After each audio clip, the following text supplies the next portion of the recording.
Приветствую вас на канале Миры. На этом видео я буду создавать украшения в этно-стиле и рассказывать про свои отношения к казахским орнаментам.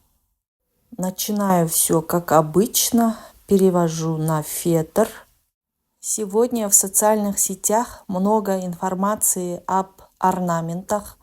Существуют разные версии и их происхождение, значение и того, как именно их следует использовать в быту, одежде или в искусстве. Но я понимаю, что любой узор оживает только через личное восприятие. Я смотрю на казахские орнаменты через свою собственную призму, через свои чувства, опыт и внутренние ассоциации. Для меня это не строгая система знаков, а живой язык, в котором каждый может услышать что-то свое. Сейчас я показываю технику вышивки, которая называется французский узел, хотя мне ближе называть ее просто декоративным узлом, потому что в ней для меня важнее не название, а сам ритм и фактура, которые рождаются в процессе.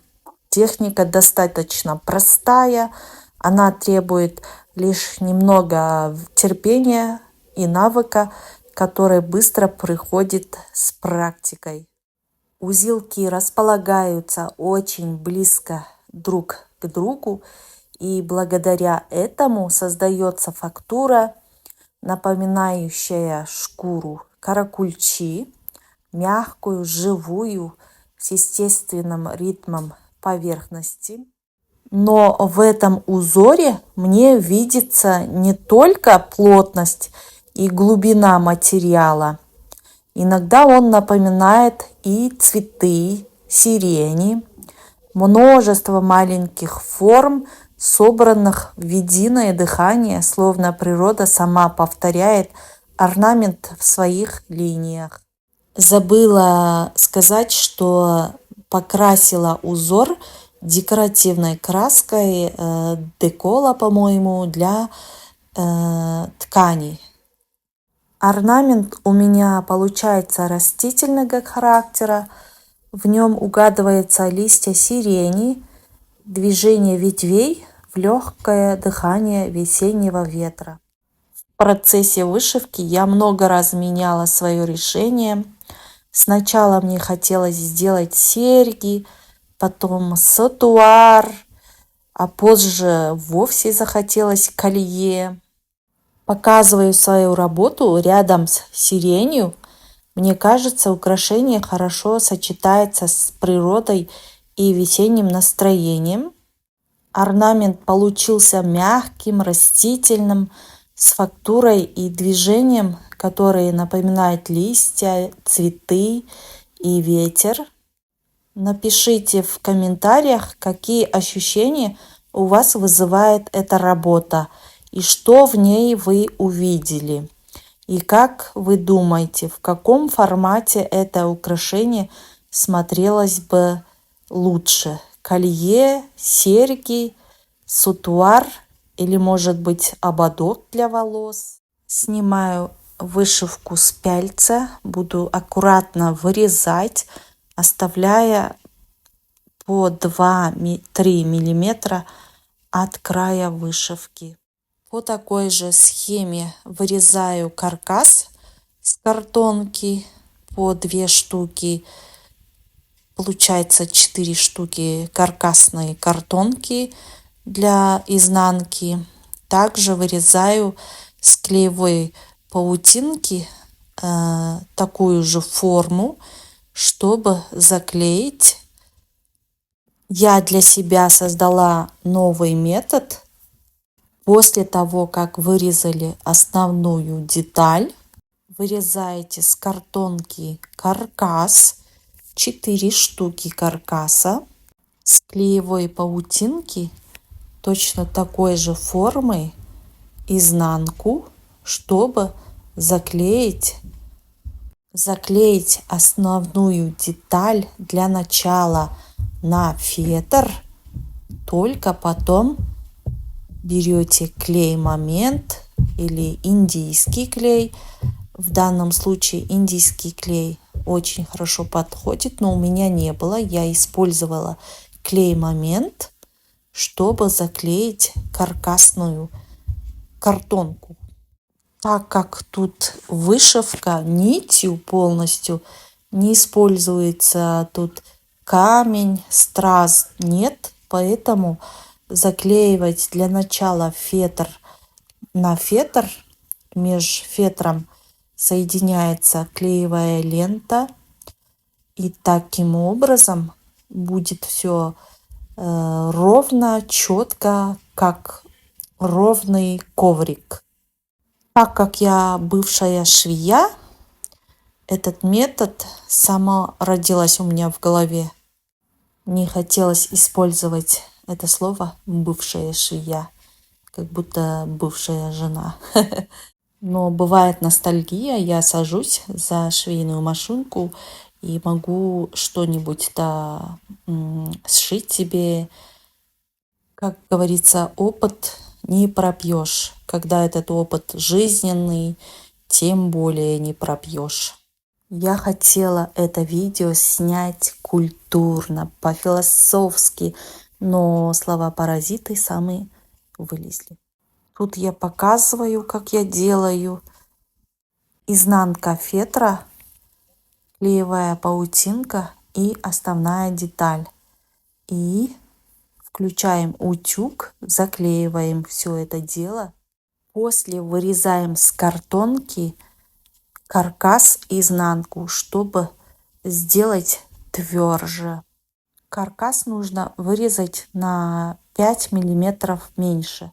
Получается такая красота, разыгрывается аппетит, хочется сделать такую вышивку для одежды, хочется колье создать красивые, можно ободок сделать. Через это видео я хочу передать вам свое теплое творческое настроение и вдохновить на создание чего-то собственного. Иногда достаточно одной идеи, одного узора или случайного образа, чтобы начать творить без страха и ограничений. Мне хочется, чтобы это видео напомнило, в творчестве нет жестких границ. Есть только ваше ощущение, фантазия и желание создавать свой маленький шедевр. Многие мастера довольно ревностно относятся к своим работам и иногда пишут в социальных сетях, что их идеи или изделия повторяют. Я с этим взглядом не совсем согласна. В ремесле нет единого рецепта. Даже при одинаковой технике у каждого получается свой результат. Важны не только материалы и приемы, но и рука, опыт, настроение и внутреннее состояние мастера. Надеюсь, вы со мной согласны, а может и нет. Тоже пишите в комментариях. Привожу пример. Треугольные тумары из глины или эпоксидной смолы можно купить в любой фурнитурной лавке, а можно сделать самостоятельно. Но сам треугольник остается простой формой треугольником. А вот его смысл, подача и обрамление уже рождается в голове у каждого мастера. Именно в этом и заключается разница. Не в самой заготовке, а в том, как человек ее видит и какое внутреннее содержание в нее вкладывает.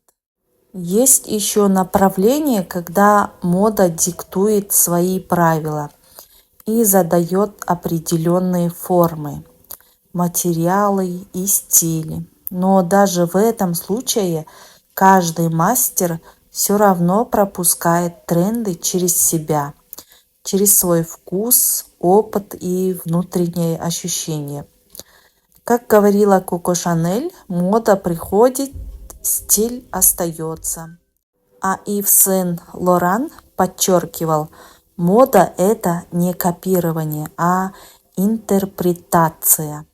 Именно поэтому даже при одинаковых исходных идеях результат всегда разный.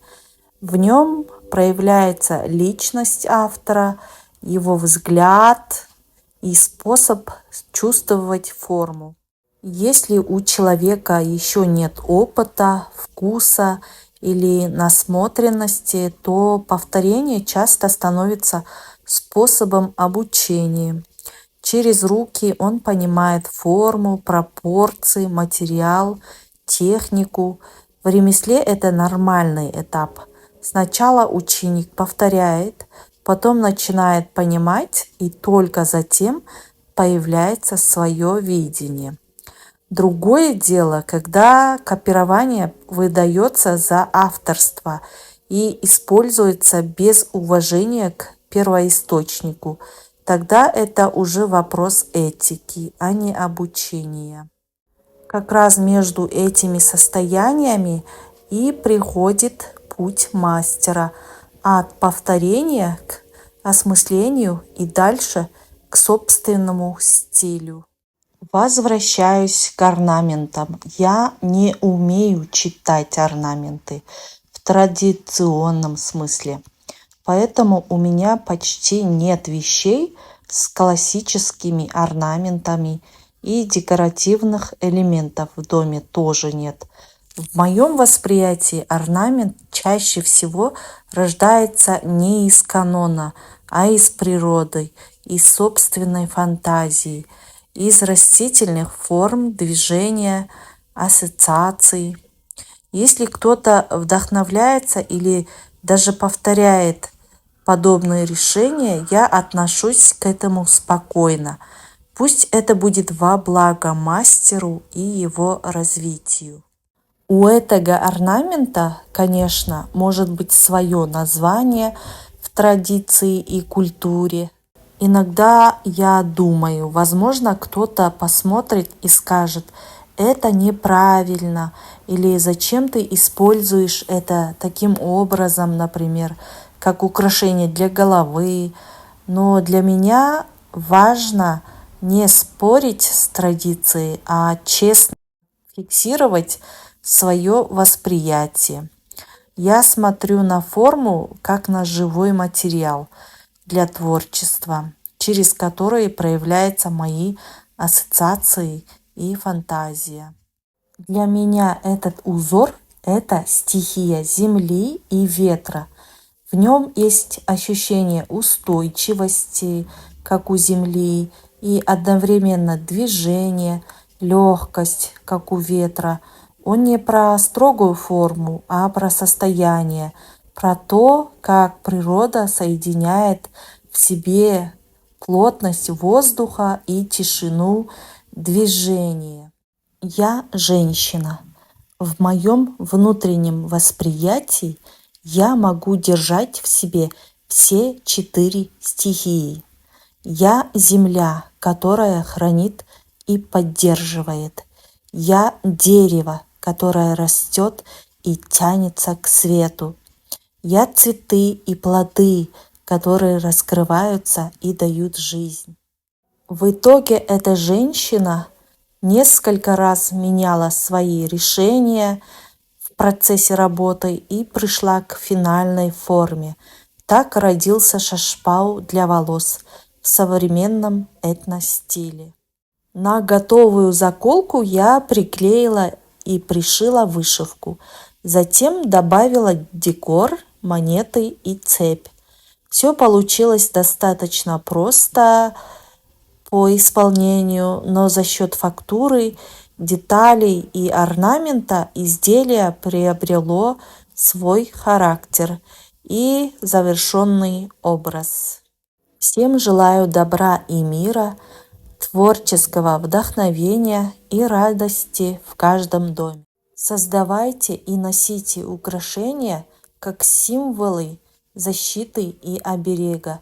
И помните, все, что создано своими руками, несет в себе особую силу, силу намерения, внимания и энергии. вложенный в процесс.